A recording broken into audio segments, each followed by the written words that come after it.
know the expression, home for the holidays. This is Kirby Smart, and I'm proud to call Georgia home like my friends at Southeast Mortgage. They have been in business since 1993, they are Georgia grown, and they are the lender built to last. When you're in the market for a place to come home to this holiday season, make the smart choice and choose the team I trust. Find them online at southeastmortgage.com/UGA. Southeast Mortgage, the official home loan lender of the Georgia Bulldogs.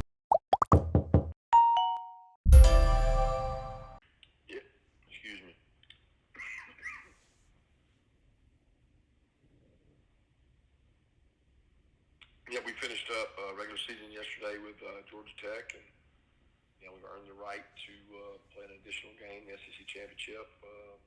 And I'm, a personal big fan of this championship game and the environment that it creates for our players, the memories, the opportunity to play in a venue such as this, and what a great opponent to go against. And Brian Kelly and the job he's done with his team. I'm very familiar with their program. Got a lot of respect for their players and the way they play. It's a brand of football that's very physical. And both teams are, I'm sure, looking forward to a great event and a great game. Coach, your first question is going to come from Anthony Dasher of Georgia's UGAsports.com. Hey, Coach, how big of a deal is it to have experience in games like this, and what kind of impact can it have? Well, I think it's important to have any kind of experience. It's not about this game. It's big game experience. And when you play in the conference that we both play in, there's been no shortage of big games for either team. And when you look at it, them opening up and getting to play Florida State early in the year like they did, what a huge game that was, the Alabama game for them, the Florida game. You go through all these teams you play, and they're all big. So do I think experience matters? Yes. Big game experience matter? Yes. Do both these teams have it? Yes. Playing SEC championship game before, I don't know that experience is a big game is a big game.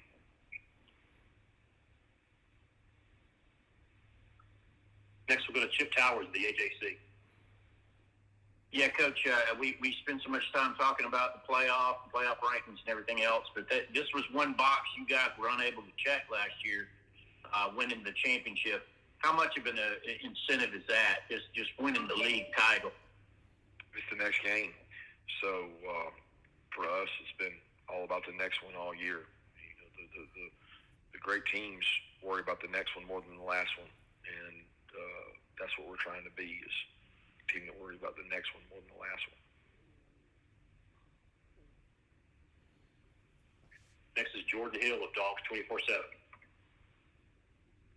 Yeah, Kirby, it seems like these last probably 2 or 3 games, you guys have really run the ball even better than y'all had earlier in the year. What has stood out to how well you guys have been able to run the ball over the last 2 or 3 games?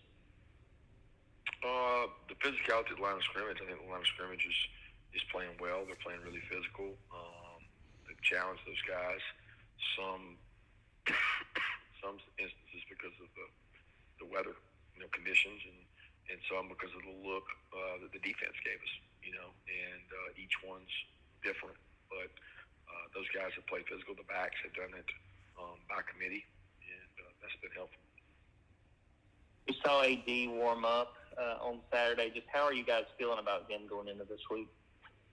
He's better than he has been. He's improved each week. Was able to practice a little bit last week, and was able to do a little more this week in terms of warm-ups and in the game.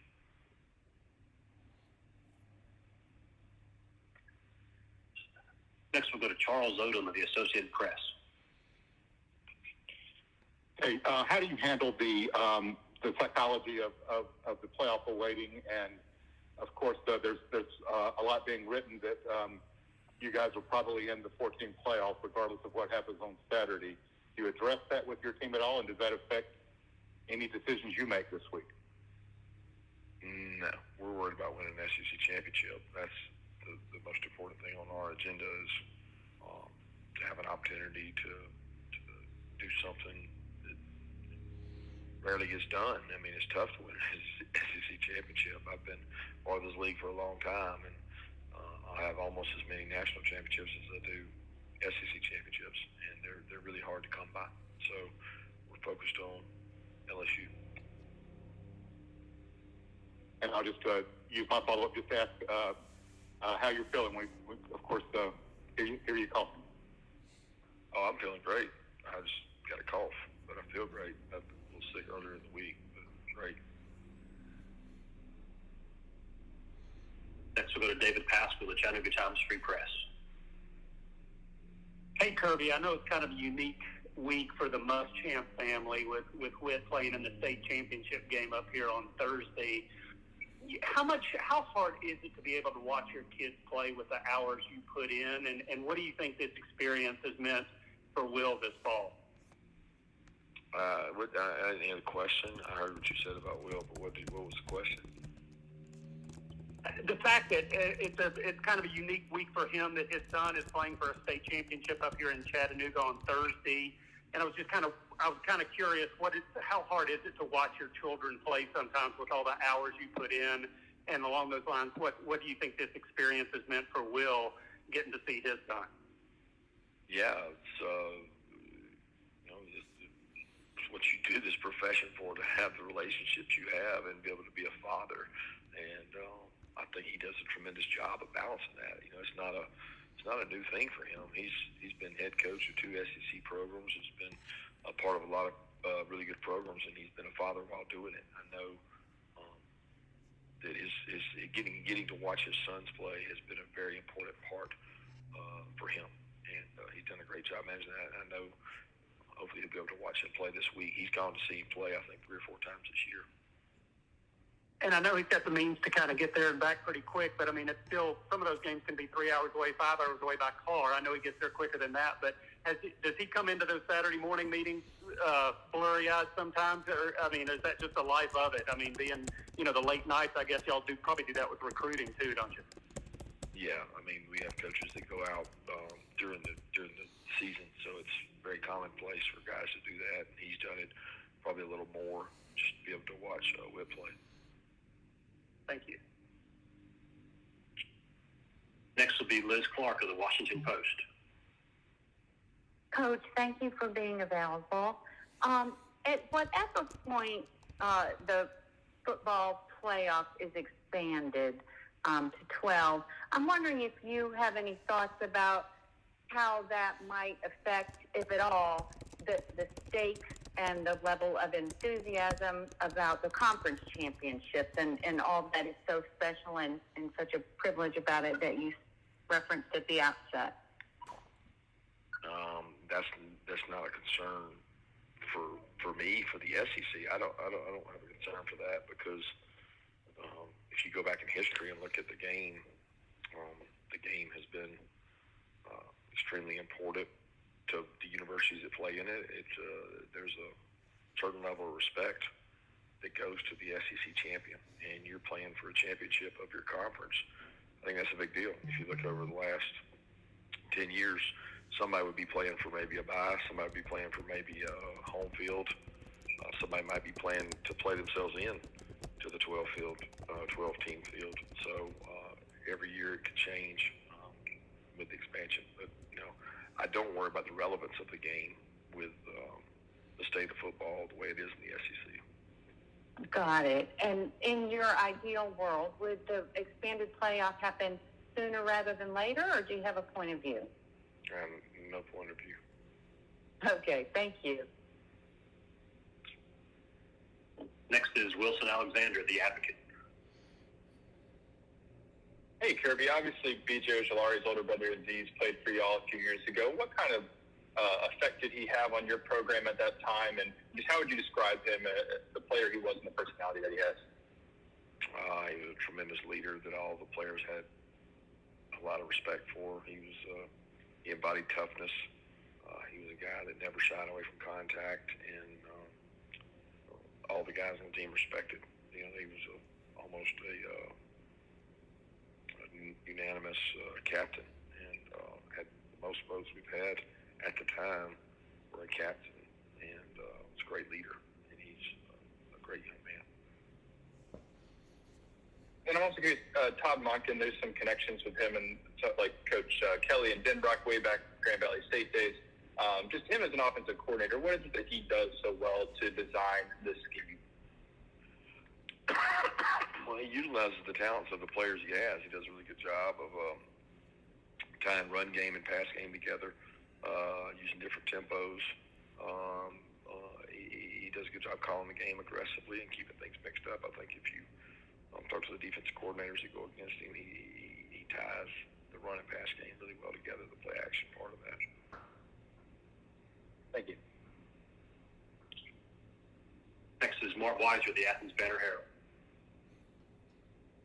Kirby, you guys went up against a Kentucky team that came off a loss to Vanderbilt and gave you a lot to handle that week. Do you expect the same from LSU, knowing that they're disappointed, obviously, losing last night to Texas A&M? Yeah, I don't know that the week before's result is a major factor. I mean, you think they'd want to win any less if they won last night? I just don't look at things like that. I look at it as we're preparing ourselves to give ourselves the best chance to win this game, and regardless of the outcome of last night's game, I think LSU is going to be ready to play us. Thank you. We have time for a few more. If there are more questions for Coach, please press 1-0. Next, we'll go to Steve Malta, WZZU. Coach, congratulations on getting to this point in consecutive years, and I can't help but ask of going there throughout this season with a bullseye squarely on your team. How do you think the team has responded to that for you this year, Coach? Well, the team's had a bullseye on everybody we played, so that's our goal, is to put a bullseye on the people we play and target them and attack them. And if I could, what is your early impressions of Jaden Daniels, the LSU quarterback, Coach? Extremely athletic, smooth, great release. He's quick and he's fast. There's a difference, and he's both. But it's still early on for us. We're trying to prepare for these guys and watch tape, but very impressive composure and demeanor. Thank you, Coach. Next, we'll go to Leah Vanna, the Advocate. Hi, Coach.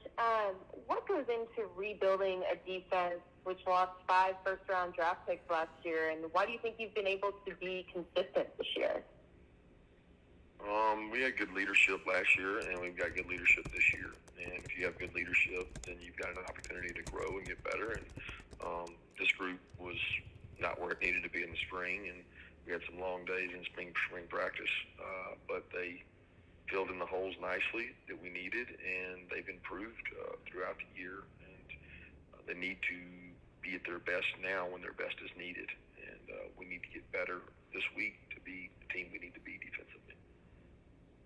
Who have been those leaders who have kind of led the charge, and how have they done so?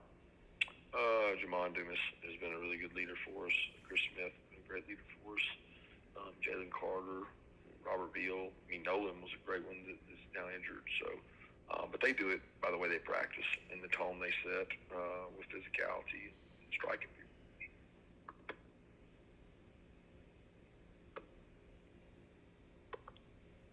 Next is Mike Griffith of AJC Dog Nation.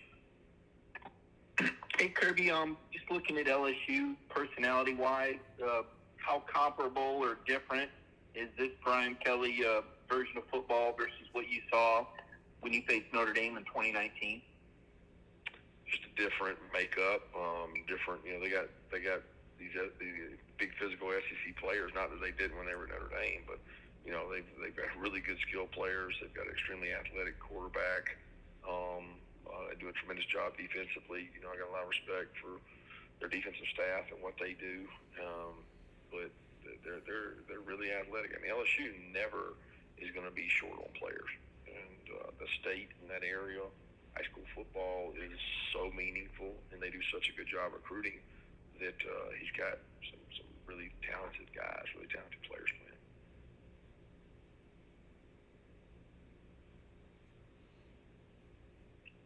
We'll go back to Chip Towers at the AJC. A really really good players. What's your impression of Harold Perkins Jr. and did y'all have any recruiting interactions with him? No, he's from out in Texas, and we were aware of him and evaluated him. But he was probably one of the most talented linebackers coming out that season on tape, and he's proven that. He is extremely explosive, athletic, and they do a very good job of utilizing his skill set. Thank you. We'll go back to Anthony Dasher. Yeah, Coach, another question on Harold Perkins. How similar of a challenge will it be dealing with him, compared to the challenge last year facing Will Anderson? Yeah, they're different players right now in their career. They use them different ways. They got a little bit different defense than what Alabama used, but they're both explosively quick, powerful, and disruptive.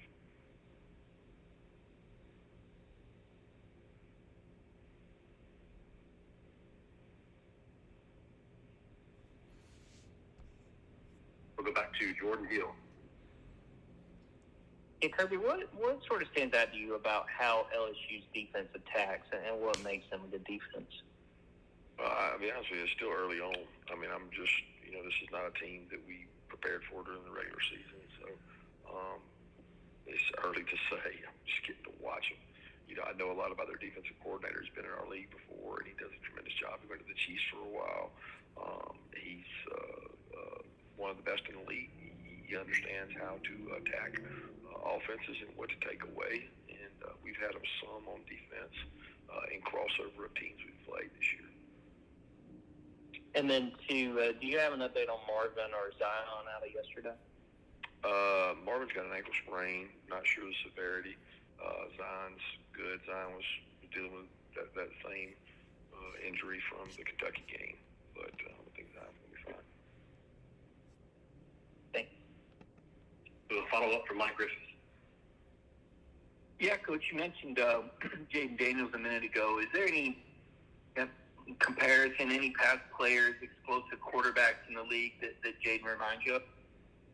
Yeah, I don't really like doing comparisons. He's extremely athletic. He's got a great arm, great release, and he's got a lot of talented players around him. I remember watching him play when he was down the pack, and knew he was going to be a good player. And they've invested in him, and you talk about significantly improving from game one to now. He is unbelievably improved. They've done a great job with him.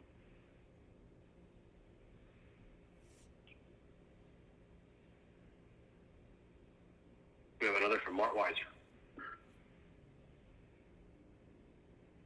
In terms of first-year programs that have had success this year, do you think the transfer portal is the reason why? Obviously, there's a lot of quality coaches as well, but be able to kind of change the trajectory of a program pretty fast? I'm not sure what you said at the beginning of that, Mark, what the beginning of that question was. Well, I'm talking about first-year head coaches at new programs having a lot of success in year one, knocking on the door of playoffs and stuff like that. Is that a product of how fast rosters can be put these days? I don't know what to attribute that to. I would usually start with what did they inherit, and who's your quarterback, because so much of the success is tied to that position as a whole, and being able to make good decisions, and their guy has done an elite job of doing that.